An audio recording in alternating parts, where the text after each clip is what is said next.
Hello, BookTube, and welcome back to another round of Hedgehog book recommendations. Random books that I throw at your face, named in allusion to our little corner BookTube's own resident cartoon hedgehog, Christopher Russell. I don't know how many of these will be of interest to you, but some of them might be. Some of them are more full-throated recommendations than others, but all of them worth talking about, and it's always fun to talk about books with you. The first one is by C. Northcote Parkinson. That is a real name. And these are Napoleonic seafaring adventure novels, much like Horatio Hornblower or Aubrey and Maturin or Dewey Lambden's books on Alan Lurie. These feature Richard Delancey, who is very much the same type of character as the main character in those books, where we are supposed to follow him in book after book as he progresses in the British Navy of the time. And we're supposed to follow him as he has adventures on the high seas against pirates, while privateering, on blockade, the usual rungs on the ladder of Napoleonic seafaring fiction, where you won't be going to these books for anything radically different in terms of that structure. Instead, you'll be going for differences in execution and also differences in the main character. And this is number 2 in the series, The Devil to Pay, but really any of them will work. In a lot of these series, it pays to start with the first book. I think it pays to start with the first book in the series too. But as with so many of the other books like this that I've mentioned, you don't need to. You can start with any one that you find. These authors tend to be good at wanting to welcome on board new readers. And Delancey is different from the other main characters that I've talked about. He's a little more withdrawn. He's a little more mysterious. He's, I think, a little more cerebral than any of them. Maybe Alan Lurie.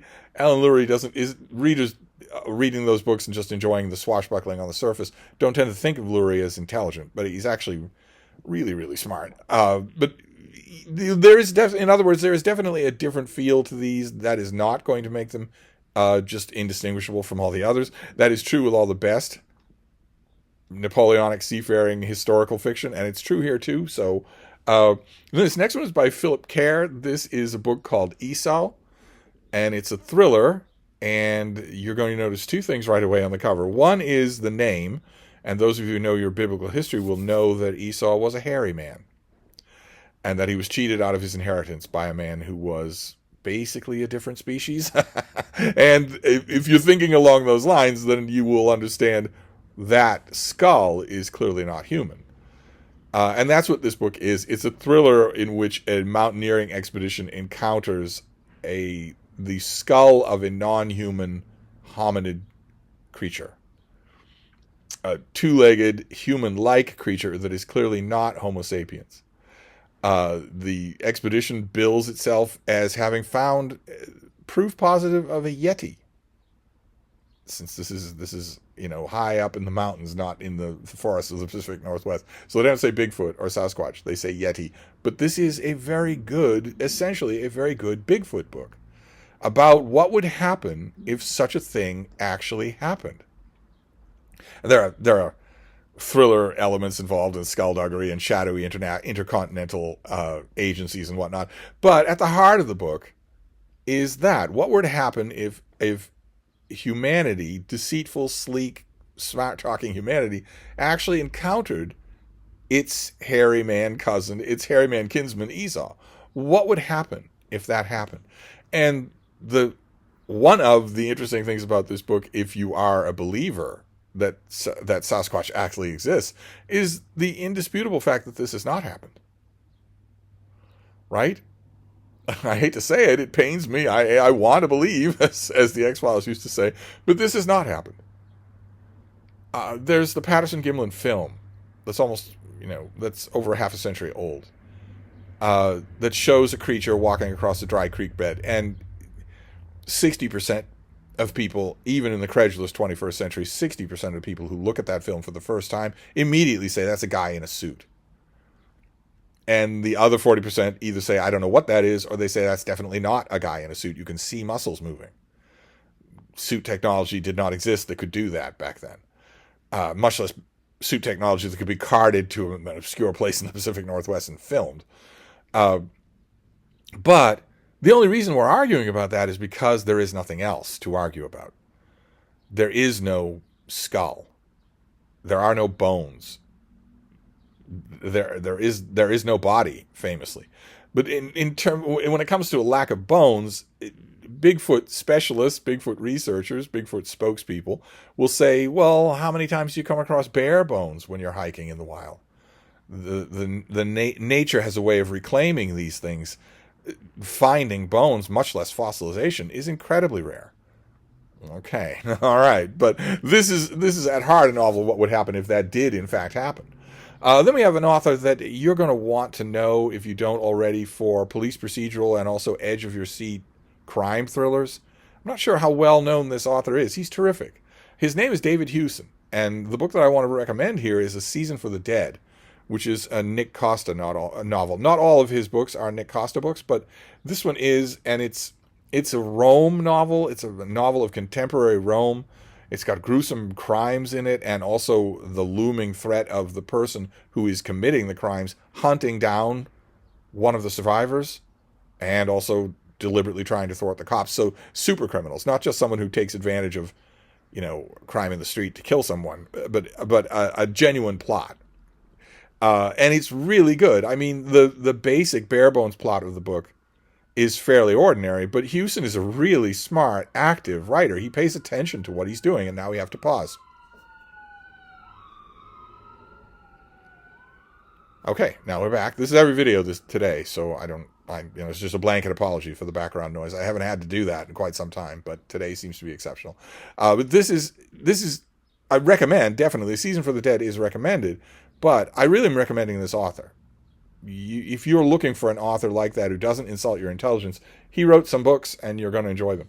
Then this next one is Edward Stettinius, and this is an older book. This is Roosevelt and the Russians.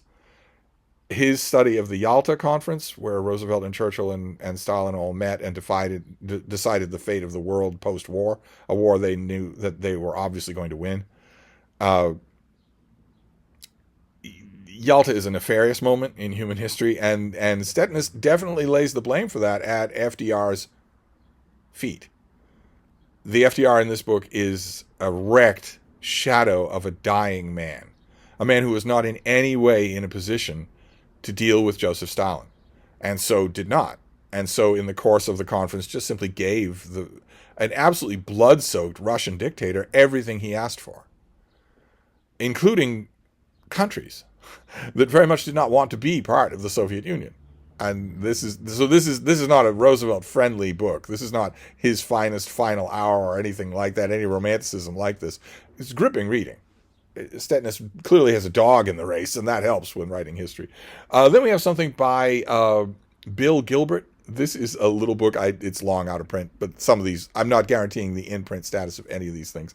This is his book on the weasels, and it's all about the weasel family, all the different kinds of them, including animals that when you hear their name, when you see pictures of them, you don't automatically think that they are in the weasel family, but they are. It's a big family, a successful one. It has an unfair reputation for being untrustworthy and bloodthirsty, when all the animals that are around it are likewise. Nevertheless, it's wonderful. It's fully illustrated. Who's the illustrator? Betty Fraser. It's a wonderful old natural history book. If you can get your hands on a copy, it's and you're interested, it's wonderful. Then we also have, this is another illustrated book. This is bills itself as a children's book. I don't believe that it was originally intended as one, and I don't think it will work as one at all. The author is Guo Jing, just one word, and the book is Stormy. And it is the story in beautiful artwork, beautiful pictures of a young woman who finds a puppy under a park bench and has to coax it into accepting help, into getting out of the weather, into becoming a beloved pet. And the reason why I say that I don't think it was conceived as a children's book and certainly won't work as one is that it doesn't have any words. It's just pictures. There's nothing for you to read to the little ones. So something for them to look at, sure. Something for you to look at, I think, was the main reason why this book exists. But not something to read at bedtime. And also, I might add just here as just a note of caution to you parents out there, this would be a dangerous thing to give to your kid to look at on their own if you aren't in a position to have a dog. Because it's going to make them want one. Very much so, it's going to make them want one. I'm in favor, with children's books, of avoiding any dog-related children's books if you don't have a dog and aren't in a position to get one. And I want to point out that you wanting one does not automatically mean you are in a position to get one. Does your apartment allow dogs? Is your neighborhood good for dogs? Do you intend not only to feed the dog and give the dog water every once in a while, less water than it needs, but whenever you remember, and give it vet bills? That is not enough. That's more than most dogs in the world get, but I'm not speaking on behalf of most dogs. I'm speaking on behalf of myself. And that is not enough. Are you willing to attend to the dog's needs as a person? Are you willing to give them entertainment, mental stimulation, exercise? Are you willing to walk your dog? Or are you going to put it out in a cage or in a yard? If the answer to those things is no, then you shouldn't get a dog. And giving a kid this book is going to make them never shut up about getting a dog. So be careful with that. Don't put them in a position where they're suddenly made to want something that you're not going to give them and that you shouldn't give them. Anyway, I'm not going to admonish you. Instead, we'll move on. This is by Paul Collinvow. This is an oldie but a goodie. This is a new cover. I've never seen it with this cover. This is Why Big Fierce Animals Are Rare. And it is not just about big, fierce animals. It's a study, a wonderful study. It's from decades and decades ago. It's been argued about and beloved and whatnot. This is a study basically about what governs animal populations. So not just why big, fierce animals are rare, but why small, timid animals are plentiful. And why that is, and what governs ecological factors of population growth and population spread. And it's really, really good. It's very accessible. Really, really a classic in its way. Okay, this next one is by Edward Tufte. This is also a classic in its way, but it's a brain breaker. For me, anyway, it was. Some of you whiz kids out there will probably, this is second nature to you. This is Edward Tufte's classic book. This started really his career of writing these brain breakers. This is the visual display of quantitative information. And that's what it is. It's a book about how to display quantitative information visually. So you're not writing about it, you're not calculating it anymore, you're trying to show it to people. And this book was I won't say a bestseller, but it was a steady thing that people wanted, that they recommended and got me to order for them when I worked at a bookstore decades ago. So it has an audience, definitely. I can only imagine, I'm not in bookstores anymore, but I can only imagine that the appeal of this kind of thing has only skyrocketed since the internet. When all of us, and PowerPoint presentations and stuff like that, where all of a sudden a lot of us are involved in the visual display of quantitative information, where once upon a time that wasn't true. I can only imagine there's more call for this and its sequels and its later editions. It is brain-breaking to read if you are not in that field, and yet rewarding. It makes you think about quantitative information, any kind of quantitative information. It makes you think about it. What are its parameters? How would I show this to someone in addition to just describing it to them? I've had 2 or 3 copies of the first edition of this book over the years and have grappled with it quite a bit. I imagine I still will. Okay. This next one is Soviet fiction. This is Vasily Askanov, and this is his book, The Island of Crimea. Askanov was a Soviet writer, a Soviet dissident writer, almost exact contemporary of Solzhenitsyn, but far less well known. He didn't have the look at me beard. Instead, he looked like a car salesman would look in northern France. And he wrote great fiction. It's a shame that no one has got around to giving him new translations. This is an older translation. This is the one that I read him in. I of course, can't read him in the original. I've heard from so many people over the decades where I've been recommending this author in translation. I've heard from so many people who say he is so much better in Russian than he is in any translation. But that shouldn't stop new translations from being made. I would think that would be a good idea, especially now, as a thumb in the eye to the resurgent Russian dictatorship. This is an alternate history. It's a fanciful story about what if Crimea were, instead of being a peninsula, what if it were an island? And he Askanov imagines from there where you would go. Imagine a different country from Russia, one that mainland Russia obviously had its covetous eye on, but it was its own thing and could embrace Western culture, could embrace democratic freedom and whatnot. It's wonderful. It's wry and it's wonderful. Even in this English translation, which I'm perfectly willing to admit, I don't know on the subject, so I'm perfectly willing to admit might not be good, I still found it just wonderful. And it led me on to other things by and about this author. So it definitely gets a recommend, even in a clumsy translation. Then we have a romance. We have a Regency romance. This is Gail Callan. This is The Lord Next Door. It's a classic pattern of romance. A young woman is suddenly very much needs money. She very much needs to marry well. And a young lord also needs he has a horrible reputation. He needs a wife who is willing to be circumspect about his reputation and take him anyway. And the two of them have these parallel needs, but they also know each other from childhood. And never really thought, and then increasingly think that maybe this arrangement will work, because at least we have a precedence together. And of course, the gimmick of this romance model is that they will come to genuinely love each other. Although each of them has a secret that we don't know. In his case, we don't know until halfway through the book. In hers, almost all the way to the end of the book. And both those secrets are major. This author is wonderful. She really can do no wrong. And this is just a terrific volume in her backstory. And then we can finish up with Dracula, because we are finishing up with Horror Mayhem this month.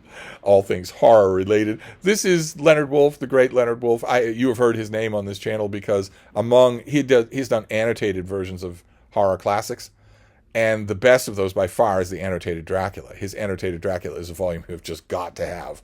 And so is this. This is A Dream of Dracula, which is his book, basically his syllabus for a course that he taught along these lines in all things Dracula. So it is him talking about the novel Dracula, which he does wonderfully, for my money, better than anybody, but also everything around it.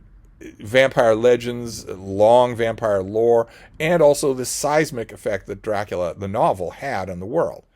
It's the whole world of Dracula. It's just wonderful. Just a wonderful companion to that novel and that tradition that you all know. You're all a part of it, whether you've read Dracula or not, much less whether you've read it 100,000 times, as I have, or not. You're still a part of that tradition. And this is a perfect companion to that tradition. So there you go. A few more Hedgehog book recommendations for your day, just to put some more books in front of you. So I'll wrap this up for now, and I'll be back. Thank you, BookTube.